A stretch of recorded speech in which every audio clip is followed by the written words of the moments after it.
ta'ala. And I want to share a nice story from the students of Shaykh Ibn Baz rahimahullah ta'ala. And this brings us to our fourth point. That fourth point is, it's not about how you live your life in this world. It's not about how you live your life in this world, but it's all about how you will be raised in front of Allah subhanahu wa ta'ala. It is all about how you will be raised. And this alludes us to the point that whatever you die upon is what you shall be raised upon. So let your last deed be your best one. And the story goes as follows. There was a brother who came overseas. And he came to seek a bachelor's degree in any field. And the natural climate was that this was the first time he got freedom from his family. In his society, people are very religious, very practicing. He couldn't have the fun that he wanted to have. So he comes to a place like England. He's in a free mixing university. In a society where no girl looks at you. In fact, there are no girls in your class. Now all of a sudden they're sitting next to you. And you can actually find an excuse to talk to them. Hey, can I borrow a pen? Hey, can I borrow some paper? And conversation becomes very easy. And now that you have a foreign accent, oh my God, you're a fitna for them. And this was the reality that he went through. That he came from a foreign land, and this attraction hit him right away. The initial stages were that he'd just go out for lunch, he'd just go out for meetings, and that is how life continued. He never actually committed zina. One day though, he went to a party, and he committed zina. Out of, pure emotion, he committed zina. And when he was done, he just lay there thinking, I have just ruined myself. And he didn't know what to do. He didn't know where to go. He didn't have any close friends that could guide him.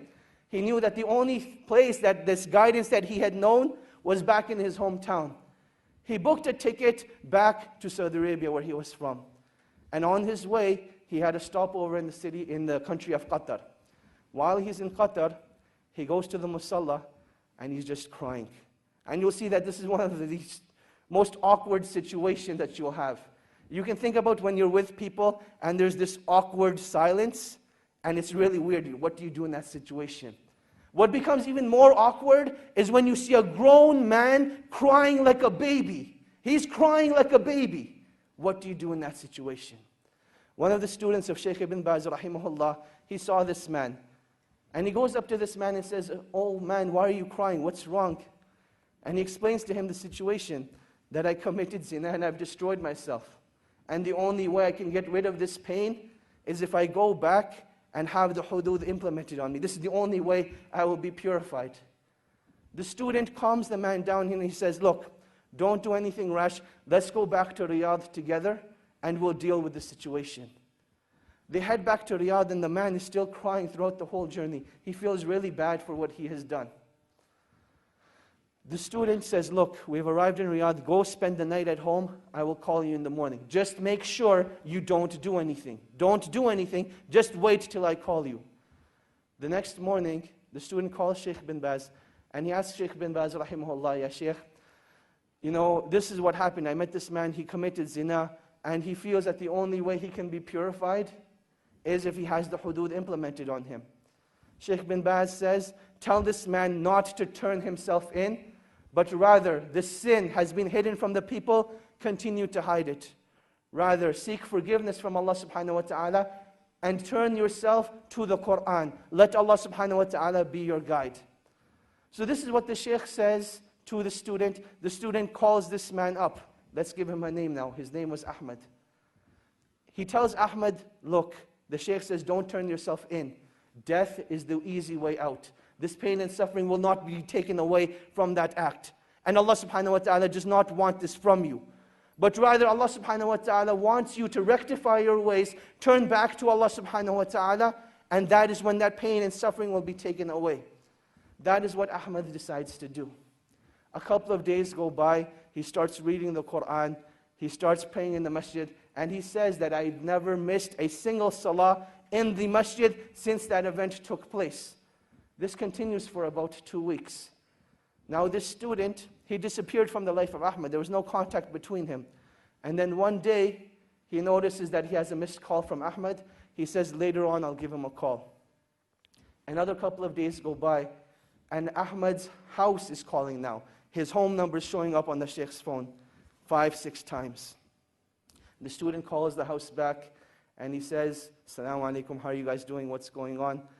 And they say, "We need to speak to you. Ahmed needs your help." And he says, "Definitely, I'll come over and see you tonight after Isha." He prays Isha, heads over to the house. And he sees that something just isn't right. That you can walk into a place, no one will say anything, but you can see it from their faces. You can see it from their sights, that something just isn't right. He goes to the father and he says, "Assalamu alaikum." He says, "Wa alaikum assalam." He says, "I don't even know what to say to you, but I want to thank you from the bottom of my heart. Because I know if it hadn't been for you, this wouldn't have happened." And the student's thinking, what did I do? So he says, "Well, what happened? What are you talking about?" And he says, "Let me show you." He says, "Ahmed went and prayed Salatul Isha tonight. And he came back and he came to pray his sunnahs. And he was in his room for a really, really long time. And we went to seek him out. We didn't know what had happened to him. But I want to show you." He took the student to Ahmed's room. And there Ahmed was in sajda. And Allah subhanahu wa ta'ala took his life away at that time. And that is how he passed away. This is the story of an individual, not who was righteous, but this man committed zina, one of the biggest sins in Islam. And this is how Allah subhanahu wa ta'ala took his life away. And inshallah, when he's resurrected, that's the deed he's going to be resurrected on, making sajda to Allah subhanahu wa ta'ala. And that is why when it comes to pain and suffering only becomes negative if it creates a barrier between you and Allah subhanahu wa ta'ala. But it becomes positive. Pain becomes positive, a motivation for you when it brings you back to Allah subhanahu wa ta'ala. And this is what every individual who's going through pain and suffering needs to realize. That this point of pain and suffering is not that Allah subhanahu wa ta'ala wants to punish you, but rather this is a calling from Allah subhanahu wa ta'ala. "O my slave, come back to your Lord. O my slave, this is a reminder for you that I want to bring you back to me." And this is one of the wisdoms of trials and tribulations.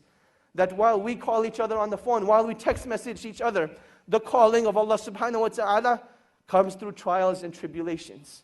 And you can react one of two ways.